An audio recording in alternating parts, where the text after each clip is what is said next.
तो hello guys, wish you very good evening. और आप सभी का एक बार फिर से मेरे चैनल वन टॉपिक पढ़े पर बहुत बहुत स्वागत है। अगर मैं आपसे ये कहूँ कि आपको पिछले दिन की कोई बात जाननी है तो आप उसके लिए क्या करेंगे, या तो रेडियो पर रेडियो सुन लेंगे या फिर न्यूज़पेपर पढ़ लेंगे।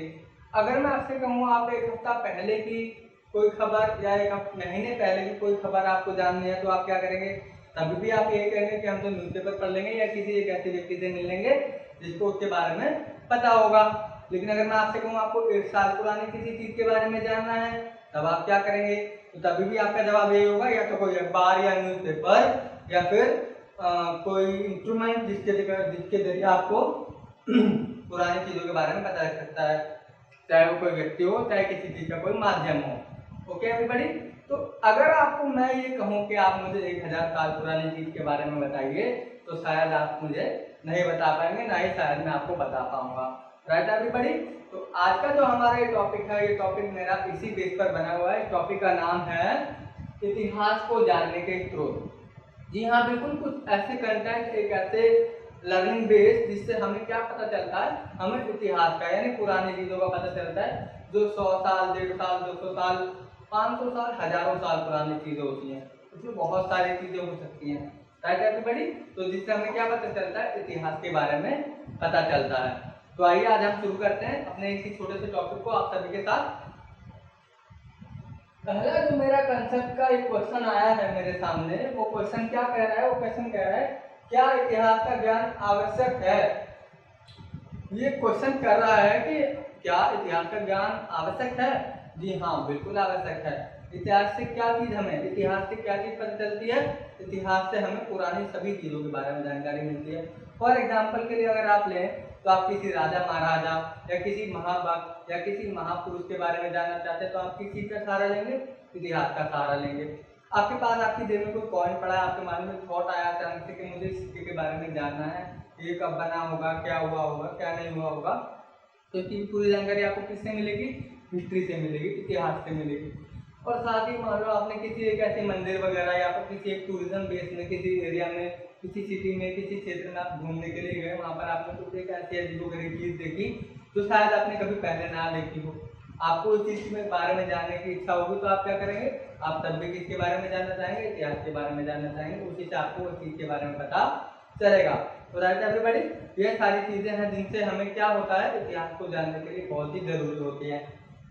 इनके बिना हम लोग इतिहास को नहीं समझ सकते।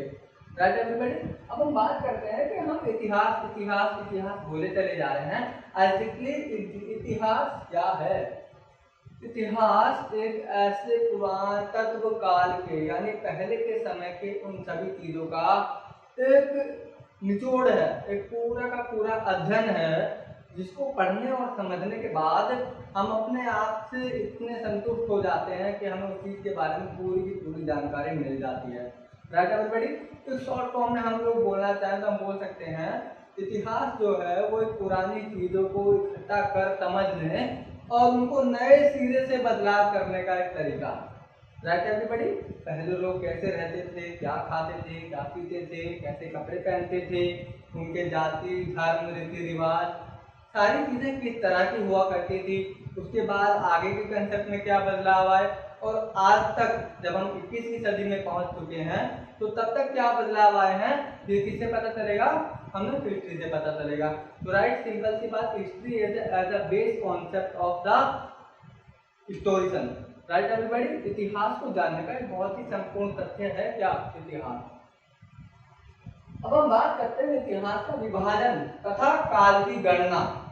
विभाजन आप मेरा मतलब समझ रहे होंगे, यानी उसको कितने भागों में बांटा गया है। तो जो इतिहास है यानी इसको हिस्ट्री को लगभग 3 भागों में बांटा गया है, जिसमें सबसे पहला भाग होता है प्राचीन काल। इसमें बहुत ही ज्यादा यानी 500, 700, हजारों साल पुरानी चीजों को शामिल किया जाता है, चाहे वो मूर्ति हो, चाहे वो किले हो, चाहे वो किताबें हो, चाहे वो सिक्के हों, चाहे वो औजार हों, कोई भी ऐसी चीज जो उस समय जब मानव दुनिया का संचार भी नहीं हुआ था, रचना भी नहीं हुई थी, तो उस समय धीरे धीरे करके वो विकसित होना शुरू हुई थी। तो उन चीजों को हम कौन सी कैटेगरी में डिवाइड करते हैं? प्राचीन काल की कैटेगरी में डिवाइड करते हैं। उसके बाद आता है मध्यम काल। क्या मध्यम, ना कि बिल्कुल पुराना और ना ही बिल्कुल नया। एज अ बीट का कंसेप्ट, जब कुछ चीजें ऐसी यानी जब हम मानव जीवन की शुरुआत हो चुकी थी तब उन्होंने उन चीजों को धीरे धीरे धीरे करके क्या किया था, खुद से डेवलप किया था, उसका विकास किया था, उसको शुरू करना स्टेबल करना शुरू कर दिया था। तो उस चीज को हम क्या करते हैं, मध्यम यानी बीच की कैटेगरी में उसको रखते हैं। सेकंड पॉइंट पे आ गया यानी वो वाला कंसेप्ट। उसके बाद आता है आधुनिक काल। इतिहास का जो थर्ड पॉइंट का कंसेप्ट है, यानी जो बिल्कुल पीछे छूट गया उसको भी हटा दिया और जो बीच का कंसेप्ट था उसको भी हटा दिया। अब उन दोनों चीजों को रिलेट करके यानी आपस में मिलाकर थर्ड चीज का कंसेप्ट क्या नया बनाया जाएगा और उसमें आपने क्या सुधार करना है, कैसे आपको आगे चल के अपनी लाइफ के सोर्सेज को मेंटेन करना है और वो दुनिया आपको उस कंसेप्ट को फॉलो करके आगे बढ़ेगी। तो वो चीज़ किसमें आ जाएगी, वो चीज़ आपके आ जाएगी आधुनिक काल में। Right everybody. तो हमारे जो इतिहास के विभाजन के यानी इतिहास को जो कितने भागों में बांटा गया है वो कितने प्रकार के हैं, 3 प्रकार के हैं। सबसे पहला आता है हमारा प्राचीन काल, दूसरा आता है मध्यम काल यानी जो बीच का काल होता है वो, और तीसरा आता है आधुनिक काल। Right everybody. अब हम इसके थर्ड कॉन्सेप्ट की बात करते हैं। वो कॉन्सेप्ट क्या कहे, काल की गणना। यानी अगर आप इस काल को समझना चाहें, जानना चाहें कौन सा काल कब से कब तक था और कब से कब तक रहा, कब से कब तक क्या हुआ, उस चीज को आप कैसे डिवाइड करेंगे। तो ये चीज हमारी जो डिवाइडेशन होता है ये होता है ईसा के जन्म से पूर्व और ईसा के जन्म के पश्चात। Right everybody. आपने कोई भी सन या कोई भी चीज अगर आप लिखते हैं तो आप उससे पहले क्या लिखते हैं, उससे पहले आप लिखते हैं सॉरी बाद में आप लिखते हैं या तो ईसी पूर्व लिखते हैं। Right everybody. देन उसके बाद आप लिखते हैं ईसवी। ठीक है। ईसी का तो मतलब होता है ईसा पूर्व का मतलब होता है यानी ईसा के जन्म से पहले के तथ्य, चाहे वो उसमें कुछ भी चीज शामिल हो सकती है। अगर उसके सन के साथ उसके यानी किसी भी संख्या के साथ अगर इसी पूर्व लिखा हुआ है तो यानी वो सारी जो गाथा होगी या कोई भी चीज किसी भी चीज का आपको प्रमाण मिलेगा उसके साथ जो न्यूमेरिकल बेस दे रखा होगा और वहां पर यह लिखा होगा तो वो चीज आपकी कब हुई होगी, ईसा के जन्म से पहले हुई होगी। और कोई एक ऐसा कंसेप्ट कुछ भी अगर आपको लिखा हुआ होगा उसके बाद अगर ईसी लिखा होगा तो यानी वो ईसा के जन्म के बाद लिखा हुआ होगा। फॉर एग्जाम्पल के लिए अगर मैं आपको उदाहरण देना चाहूँ तो यहाँ पर मैं अगर लिखता हूँ कि हमारा जो भारत देश है वो सन 1947 में ईस्वी में आजाद हुआ था। Right everybody. तो इसका क्या मतलब समझेंगे हम लोग, इसका मतलब ये समझेंगे कि सन 1947 को हमारा देश जो है आजाद हुआ था। यानी वो कहना चाहता है कि हमारा जो भारत देश है वो ईसा मसीह के 1947 वर्षों के बाद आजाद हुआ। Right everybody. कब आजाद हुआ, ईसा मसीह के बाद 1947 सालों के पश्चात हमारा देश जो भारतवर्ष जो है वो आजाद हुआ।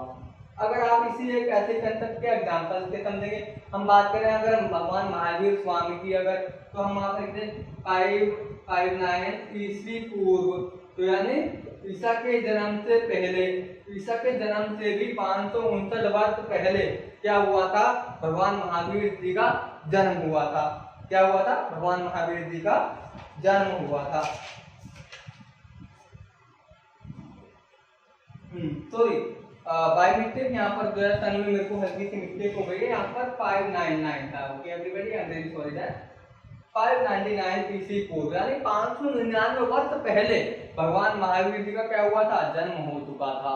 Right everybody. ये जो है ये काल की गणनाएं हैं जिन्हें हम दो भागों में ऐसे बांटकर समझ सकते हैं।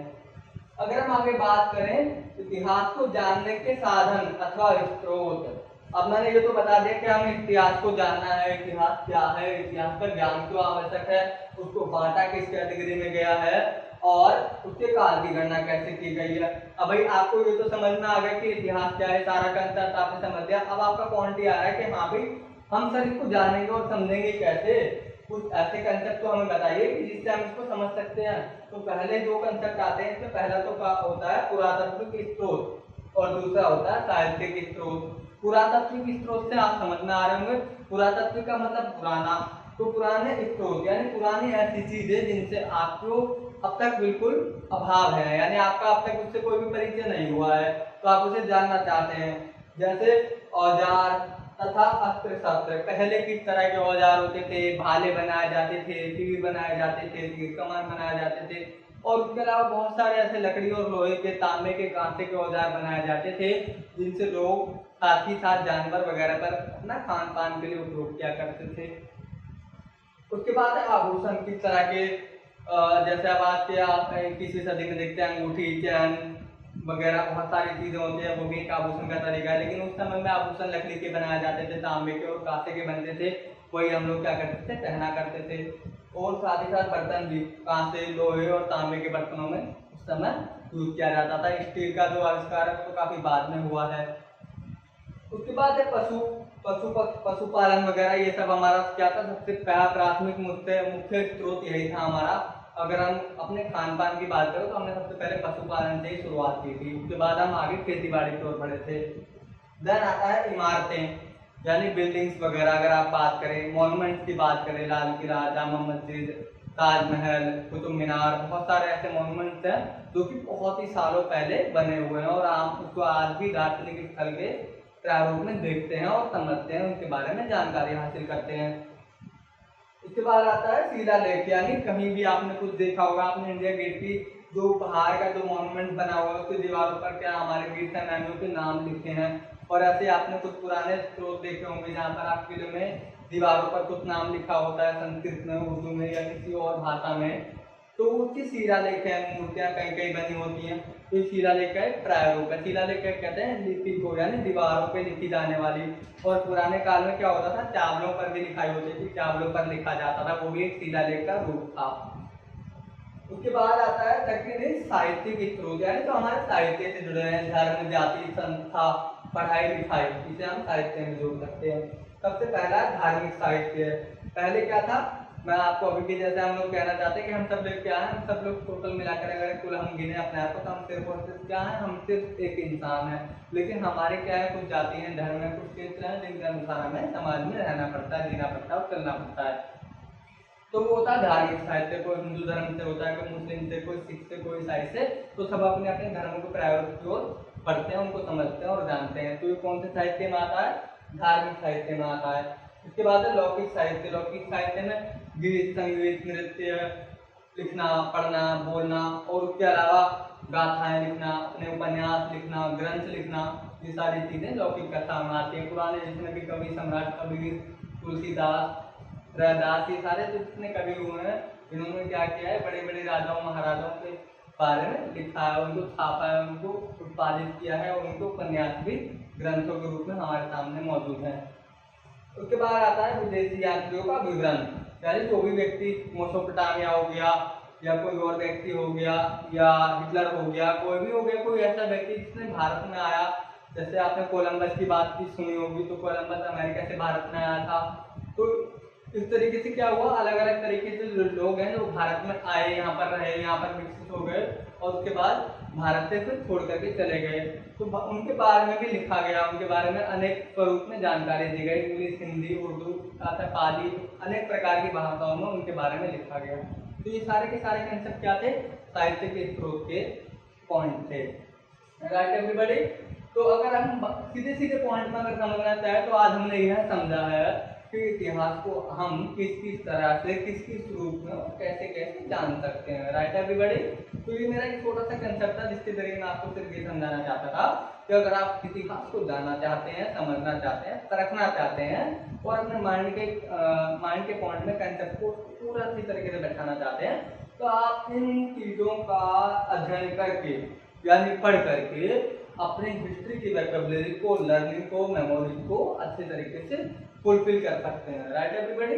तो that is my video for you everybody. अगर आपको यह वीडियो पसंद आया हो तो इसको please like, share and subscribe करना ना भूलें। Thank you so much. आगे आने वाली ऐसी वीडियो को देखने के लिए मेरे चैनल को लाइक, शेयर और सब्सक्राइब जरूर करें। Thank you so much.